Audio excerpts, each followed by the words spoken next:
السلام عليكم ورحمة الله وبركاته. أهلا وسهلا بكم. كتير مننا بيواجه مشكلة إن هو عنده خروف بيموت، أو نعجة بتولد خروف ميت، وبالتالي بيكون فيها لبن كتير غزير وما بيعرفش يستفاد من اللبن ده ازاي، وبالتالي النعجة بتجف، والنعجة بيكون قضت فترة طويلة في الأكل والتغذية وكده بدون مقابل. فإحنا بنلجأ إن إحنا نروح على نعجة تانية تكون والدة توأم، وبناخد ابن من ابنها وبنرومه مع النعجة التانية، بحيث ان الخروفين يطلعوا صحتهم كويسة ويطلعوا شبعانين لبن وسقوهم كويس.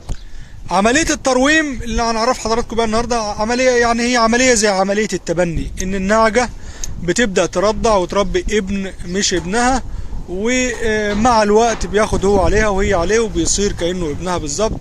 والعملية دي بنلجأ لها زي ما قلنا لو في عندك توأم لنعجة، ونعجة تانية مثلا فقدت ابنها، او نعجة فقدت ابنها والتانية لبنها ضعيف، او ما الى ذلك. المهم ان انت بتحاول تستفاد من لبن النعجة ديت. وممكن حتى لو نعجة وراها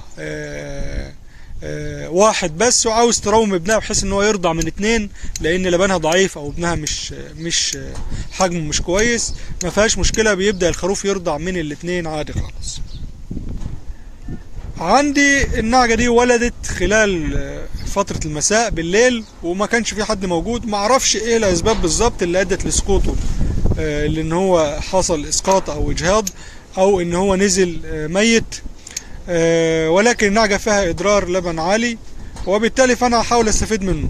الخروف ده انا هسلخه، وباختصار جدا هبدأ اخد جلده احطه على خروف تاني ام والدة توأم، بحيث ان هو يرضع لبن الام اللي لسه والده جديد، وبحيث ان هو صحته تبقى كويسه واخوه الاخر يستفاد من لبن امه الاصلي.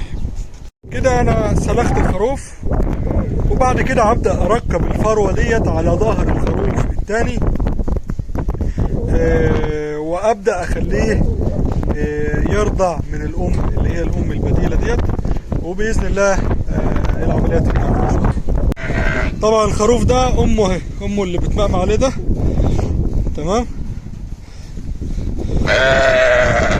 طبعا انا ظبطت له الفرو اهوت، بس طويل عليه شويه، ولكن انا هحاول دلوقتي اوجهه اشوفه الام البديله هتتقبله ولا مش هتتقبله. هو يعني الام ضعيفه في اللبن، فهيبدا ان هو يرضع في اي حاجه، عشان كده مش متقبلاه في البدايه.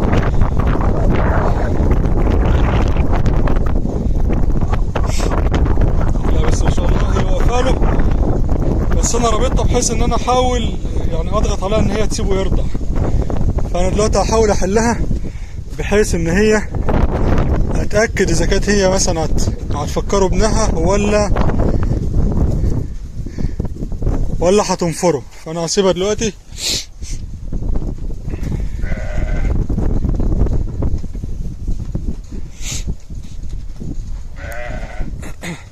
طبعا زي ما حضرتك شايفين الفرو واسع عليه شويه، لكن هظبطه له دلوقتي ان شاء الله.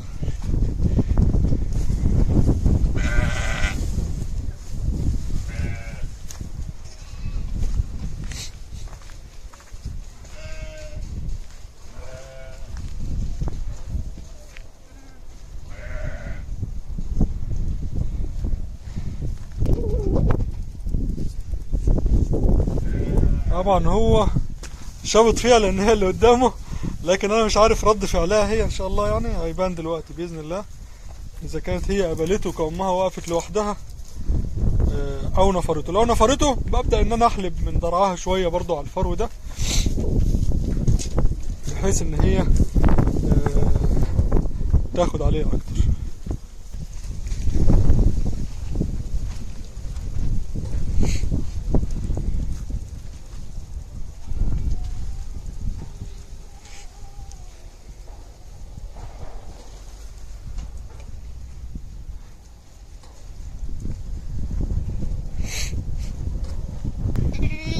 طبعا ما هوش باين معايا اذا كانت هي عايزاه ولا مش عايزاه، لكن هي سايباه ماشيه وراها، فانا هحاول اشوفها هل هي مثلا هتعرف ان ده ابنها.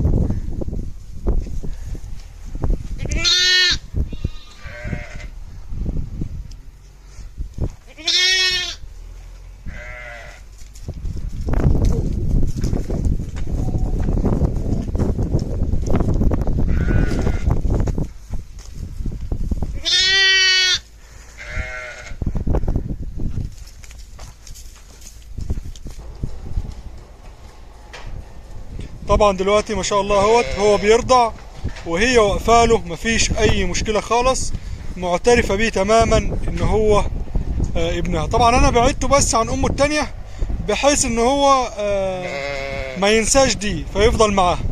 يعني سبت امه التانية في ناحيه في الجهه التانية وخليت ده هنا بحيث ان هو يتعود على ديت وينسى امه التانية، بحيث ان هو يفضل معاها فتره اسبوعين بس، وعادي ممكن تطلعوا مع بعض، هينسى امه التانية عادي خالص، مفيش مشكله، وهيستمر مع دي، ودي هتعترف بيه ان هو ابنها، مفيش اي مشكله خالص. دي طريقه عاوز اعرفها لحضراتكم، بحيث ان لو حد عنده